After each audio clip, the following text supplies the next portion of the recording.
నేటి పునీతులు పునీత కస్పార్ దెల్ బఫలో గారు.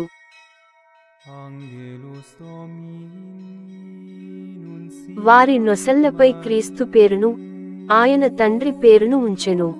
సోమవారం, నవంబర్ 25, 2024. మొదటి పఠనం దర్శన గ్రంథము 14వ అధ్యాయం 1-3 మరియు 4-5 వచనాలు.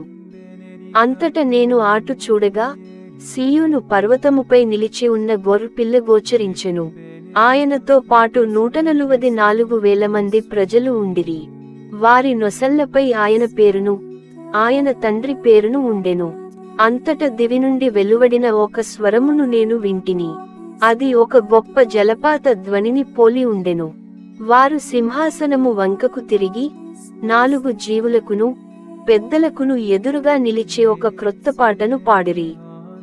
భూమి నుండి విమోచనము నొందిన ఆ 144,000 మంది ప్రజలు తప్ప అన్యులు ఆ పాటను నిర్వజాలకుండిరి. తమ్ము తాము పరిశుద్ధముగా ఉంచుకొనిన ప్రజలు వారు. వారు స్త్రీలతో సంబంధమును కలిగించుకొనలేదు. వారు అవివాహితులు. ఆ గొర్రెపిల్ల ఎటు పోయిన వారు దానిని అనుసరింతురు.